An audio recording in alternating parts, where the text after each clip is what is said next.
हमारे साथ अब्बास रजा भाई मौजूद है, सीनियर जर्नलिस्ट है। इनसे ज़रा स्पोर्ट्स के हवाले से पूछते हैं कि वो क्या राय रखते हैं। बस भी thank you very much for joining. ये जो सर्जरी है, रिक्वायर्ड तो है सर्जरी इंडीड, लेकिन क्या सर्जरी करने वाले ठीक हैं? मुझे लगता है सर्जरी करने वालों को भी सर्जरी की ज़रूरत है। जो मर्ज़ की तशखीस करने चले, हो सकता है मर्ज़ वो खुद ही हों जो दवा दे रहे हैं। आपका क्या ख्याल है आफ्टर शॉक्स को देखते हुए? असल में ये पाकिस्तान टीम की खराबी नहीं है, पाकिस्तान के सिस्टम की खराबी है जो आपको टीम में नज़र आ रही है। तो उसकी वजह से ये जो टॉप पे लोग बैठे हुए हैं वो इसलिए ज़िम्मेदार हैं कि वो पॉलिसी साज हैं। अब जो पॉलिसी साज हैं वो कोई मुस्तकिल होता नहीं है, कोई 1-3 महीने के लिए आता है, फिर 4 महीने के लिए उसको निकाल देते हैं, फिर वो मैनेजमेंट कमेटी बन जाती है। अभी तक अबूरी सेटअप तो चल रहा है। जब अबूरी इंतजामात के तहत चीज़ें चलेंगी तो फिर अबूरी फैसले होंगे, और अबूरी फैसलों में चीज़ें अधूरी रह जाती हैं। तो वो इसी तरह अबूरी और अधूरी के दरमियान वर्ल्ड कप निकल गया। उसी में जब लोग सेट प्लान के साथ आए हैं, उनको पता था कि इंडियन कंडीशंस हैं, हमने इनमें किस तरह परफॉर्म करना है, यहाँ पे हमें किस तरह के हथियार चाहिए होंगे लड़ाई के लिए, तो वो लेस होके आए उन हथियारों से। हमारा ये है कि हम आखिरी दम तक तब्दीलियों का सोच रहे थे कि यार ये नहीं होना चाहिए, इसको होना चाहिए, ये नहीं होना चाहिए, इसको होना चाहिए। होना तो ये चाहिए कि एक आपकी टीम हो, एक उसकी शैडो टीम हो। जब मेगा इवेंट में आप जाते हैं तो आपके पास हर प्लेयर का एक अच्छा बैकअप हो और वो उसी म्यार का हो। और इस तरह की चीज़ हमें सिर्फ इंडिया की टीम में नजर आई है कि वो नोट के नोट अगर हार जाते हैं हम कहते हैं इस टीम पे साया है, शैडो बड़ी टीम का साया है, इस वजह से छोटी टीम। हाँ जी, वो शैडो उसमें मैं कह रहा हूँ कि इनको जो मुतबादल प्लेयर्स जो हैं वो बैकअप तैयार होना चाहिए। बैकअप हमारे पास नहीं है, नसीम शाह नहीं है तो पीछे कोई भी नहीं है। तो ये सूरत हाल जो है नहीं होना चाहिए। मतलब नसीम इतने बड़े मुल्क में और जहाँ इतनी गली गली में क्रिकेट होती हो तो एक ही नसीम शाह, ये हमारे लिए लम्हा फिक्री है। तो ये सिस्टम की खराबी है। सिस्टम में आज मेरी बाईलाइन एक खबर लगी हुई है एक्सप्रेस न्यूज़ में, ये जो जूनियर लीग हुई थी, ये ब्रेन चाइल्ड था रमीज राजा साहब का। 1 अरब रुपया इस पे खर्च हुआ। तो मकसद ये था कि जी बच्चे जो हैं वो आप आए और परफॉर्मेंस का मिले। कोई आउटकम नहीं है। 24 करोड़ रुपया तो उसकी ब्रॉडकास्टिंग जो थे उसके अखराजात थे। इसी तरह से फिर जो मेंटोर्स बुलाए गए थे, विवन रिचर्ड, शोएब मलिक, शाहिद अफरीदी, इनको 1-1 करोड़ रुपए दिए गए। तो पूछा ये जाए कि वो करोड़ रुपया डोमेस्टिक क्रिकेट में जो परफॉर्म करने वाले बच्चे हैं उन पे क्यों नहीं लगा? जो बच्चे टैलेंटेड हैं लेकिन उनके पास शूज नहीं है उन पे क्यों नहीं लगा? शोएब मलिक को तो करोड़ रुपए की जरूरत नहीं है, उनके पास तो कई करोड़ हैं पहले ही। तो बच्चों की ग्रूमिंग के पे क्यों नहीं फोकस किया जा रहा है? अच्छा आवाज़ भाई, जिस तरह से आपने अभी खुद भी बात की है कि मैनेजमेंट में ओवरऑल बहुत सारे ऐसे मसाइल हैं। अभी ये जो कप्तान के हवाले से बातें आ रही हैं, अभी जो बॉलिंग कोच ने रिज़ाइन किया है, हम इंटरनेशनल कोचेस के ऊपर बहुत सारे साबिक क्रिकेटर्स पहले एतराज़ उठाते हैं कि इतने हम कोचेस को लाते हैं और उस तरह से आउटपुट नहीं है। तो इस जो रेजिग्नेशन है इसको आप किस तरह से देखते हैं? और आइंदा आने वाले दिनों में उमर गुल साहब के हवाले से कहा जा रहा है कि वो एक स्ट्रॉन्ग कैंडिडेट है। आफ्टर शॉक्स इसी को कहते हैं कि जब भी कोई टीम हारती है, कोई 20-21 साल से तो स्पोर्ट्स जर्नलिज्म में मैं भी हूं, तो मैं देख रहा हूं कि हर मेगा इवेंट के बाद इस तरह के आफ्टर शॉक्स आते हैं। कुर्बानी के बकरे तलाश करते हैं हम कि इस पे डाल दो, उस पे डाल दो। मजे की बात है ये जो स्टार्ट में आपने बात की कि जो फैसला साज हैं उन पे कोई बात ही नहीं करता। वो अपनी जगह पे कायम रहते हैं। क्रिकेटर्स पे मलबा डल गया, कोचेस पे डल गया, और जिसने पॉलिसी बनाई, जिसने कमजोर स्ट्रक्चर बनाया, जिन्होंने सिलेक्शन की, जिनकी वजह से सिस्टम कमजोर है, जिसकी वजह से जदीद तकाजों से हम आहंग क्रिकेटर ऊपर नहीं आ रहे, उनको तो कोई नहीं पूछने वाला। तो उनको भी पूछना चाहिए। और ये ओवरहालिंग की पूरे सिस्टम में जरूरत है। वो चीजें फिर नीचे आएंगी, ट्रांसफर होंगी वही चीजें। अगर वो पॉलिसी बेहतर होगी, आप टैलेंट पे जाएंगे। पाकिस्तान में टैलेंट की कमी नहीं है, प्लेयर्स गली गली में आपको मिल जाएंगे। बाद बच्चों को मैं ऐसे खेलते हुए देखता हूँ, सड़क पे खेलते हुए देखता हूँ, तो मैं कहता हूँ यार कितना बैट सीधा इसका। तो ये कोचेज को नहीं पता चलता। कोचेज जो है हम लाते हैं गैर मुल्की। अच्छा, हम हर दफा फिर ये भी बात टीवी स्क्रीन पे बैठ के सिस्टम तब्दीली, कौन है सिस्टम, किसको तब्दील करें, फिर कौन करे तब्दील इस सिस्टम को?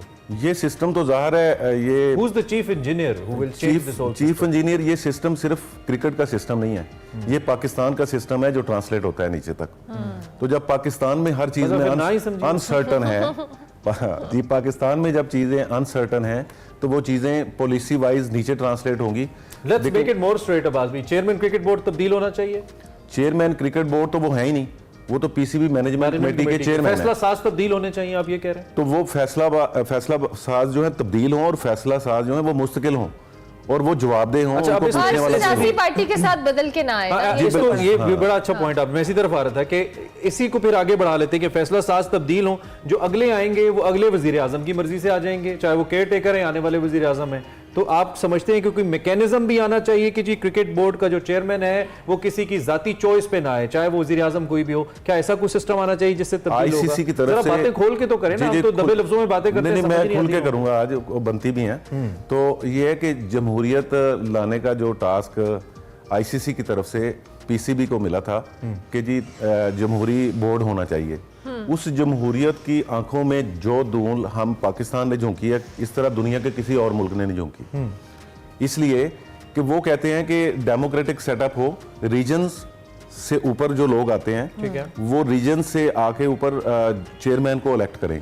तो रीजन्स में से जो क्रिकेट के साथ काम करने वाले ऑर्गेनाइजर्स ठीक हैं, है। जो क्लब सदस्य से लोग ऊपर आते हैं, उन लोगों को चेयरमैन बनने का मौका भी हो। ठीक है। हमारे यहाँ ये है कि गवर्निंग बोर्ड है दासर खान का, तो उसमें से अभी जो नया सेटअप आया तो उसमें अब 3 रीजन्स होंगे, 3 डिपार्टमेंट्स हो गए। पहले डिपार्टमेंट्स खत्म हो पॉइंट गए, पहले कर दिया जाता है, वोटिंग बाद में हो जी, जाती है। पहले डिपार्टमेंट से। अब उसमें क्या है कि ये एक ऐसी जमहूरियत है कि 2 बंदे जो गवर्निंग बोर्ड में वो हुकूमत के नामजद करने आएंगे वजीर आजम के। जी, जब हुकूमत के नामजद करदा आएंगे तो किसकी मजाल है कि वो उनके खिलाफ वोट दें। ये यकीन मानिए ये बिल्कुल वैसे है जैसे हमारी सियासी पार्टियों में इलेक्शंस होते हैं ना, हमारी सियासी पार्टियों में इलेक्शंस होते हैं, उसमें जो बड़े बड़े लीडरान है ना, पार्टी सरबराहान है, वो ऐसे ही इलेक्ट होते हैं, बिला मुकाबला हो जाते हैं। तो यहाँ पे भी यही कुछ हो रहा है, तो ये है एक कि सियासी पार्टी बना दिया गया। तो कभी मैंने तो अपनी लाइफ में नहीं देखा कि हुकूमती नामजद रुकन के अलावा कोई मुंतखब हुआ हो। बिल्कुल ऐसा तो वो जो है। 2 हैं उनमें से भी एक डमी होता है और उसको बताया जाता है कि यू आर डमी। अच्छा, और ये चेयरमैन। अभी तो ये मैनेजमेंट की हम बात करें, अब जो बेचारा जो मलबा पूरी टीम के ऊपर आना है, ऑब्वियसली बेचारा हम इसलिए कह रहे हैं क्योंकि जाहिर है जिनको हमने ब्लेम करना है उनको हम कर नहीं पाते और फिर सारा मलबा हम क्रिकेटर्स पे डालते हैं, चाहे वो कप्तान हो या दीगर प्लेयर्स हो। अब आपको लगता है ये आफ्टर शॉक्स टीम के अंदर भी नजर आएंगे हमें? बिल्कुल आते हैं, शिकस्त से तो बहुत कुछ टूटता है। तो आज मेरी हेडिंग भी है कि वो ईंटें सिरकने लगनी, शिकस्ता दीवार की। जी। तो शिकस्ता दीवार की ईंटें तो सिरकेंगी। आफ्टर शॉक्स अगर आ रहे हैं तो जो दीवार शिकस्ता है उसकी ईंटें गिरनी है, तो वो ईंटें गिरेंगी और ये इससे भी बदतर फैसले सामने आएंगे। ठीक है। वो इसलिए मैं कह रहा हूँ कि आप सरफराज को कप्तान बना के भेज देते हैं ऑस्ट्रेलिया, वहाँ 3 दिन में टेस्ट खत्म होगा और वो हमारी टीम के लिए तो हमेशा ही मुश्किल रहती है। जब बड़े बड़े स्टार्स थे तब भी हम मुश्किलात का शिकार होते थे वहाँ पे, तो अब भी वो मुश्किल तो हमें रहेगी। तो अब वो मलबा इस बार बन के कुर्बानी का बकरा जो है वो बाबर आजम, ऑस्ट्रेलिया की सीरीज के बाद सरफराज भी बन जाएगी। तो ये Overnight चीजों का चीजें- मुश्किल हल नहीं है। ओवरनाइट चीजें तब्दील हो भी नहीं सकती ना, वही टीम अगर जा रही है, 1-2 प्लेयर्स ऊपर नीचे हो रहे हैं, हमारा बॉलिंग अटैक चल नहीं रहा, नई बॉल से विकेट हम निकाल नहीं पा रहे। रमीज राजा ने ये बात बड़ी अच्छी की थी कि फिर कप्तान क्या करे अगर बॉलर्स हमारे 600-600 रन, 500-500, 550, हारिस साहब, शाहीन साहब हिस्टोरिक हाई रन उन्होंने कंसीव किए। 500 से ज्यादा रन स्पिनर concede जो करने वाले मैक्सिमम पहले। विकेट ले पाया, आई बिलीव 6 विकेट्स ले पाया शादाब, आई बिलीव, और उसामा का भी यही था और नवाज का भी 2 विकेट्स थी शायद। तो ठीक है, आप ये कह रहे हैं कि इससे तब्दील नहीं होगा तो बाबर आजम को फॉर द टाइम बीइंग कप्तान रहना चाहिए ऑस्ट्रेलिया के? साबिक क्रिकेटर्स में से अक्सरियत की राय यही है, शाहिद अफरीदी ने भी कहा है हाँ कि जी, साबिक क्रिकेटर्स में से अक्सरियत की राय यही है कि अभी फिलहाल क्योंकि बहुत ही थोड़ा वक्त है सीरीज में और मुश्किल सीरीज है, तो एक बिल्कुल ही नया बंदा ले आए, उस पर एक प्रेशर, एडेड प्रेशर भी होगा। वन मोर थिंग, कोई खबर है बाबर खुद कोई फैसला लेने वाले थे, सुना है कुछ बात हुई है किसी से? कोई नहीं, मालूम हो? पाकिस्तान में मैंने नहीं देखा कभी किसी ने खुद फैसला लिया, वो फैसले करवाए जाते हैं और वो फिर मानने पड़ते हैं। अच्छा, अब ऐसा कोई हो नहीं रहा, नहीं, बाबर खुद से कुछ नहीं। उन्होंने जो लास्ट जुमला वर्ल्ड कप में अपना बोला लास्ट प्रेस कॉन्फ्रेंस में, जो आखिरी सवाल उनसे पूछा था वो यही था। तो उन्होंने कहा था कि उन्होंने ये भी नहीं कहा कि मैंने कप्तान नहीं रहना, लेकिन वो बड़ा मानी खेज जुमला था कि मैं तश्कील 9 के अमल को लीड करना चाहता हूँ। अच्छा, तो जो यानी टीम रिवैम्प हो, टीम में सारा जो है स्ट्रक्चर चेंज हो, ठीक इसका है। हो, तो उसमें मैं लीड करना लीड चाहता हूँ। करना से तो बड़ा मानी खेज उनका जुमला था। चलें जी, देखते हैं अब इस बार कुर्बानी का बकरा कौन बनता है। क्रिकेट के हवाले से हम बात करें थे, तब्दीलियों के इम्कानात हैं, एक आगाज हुआ है, देखते हैं आगे क्या क्या तब्दीली आती है।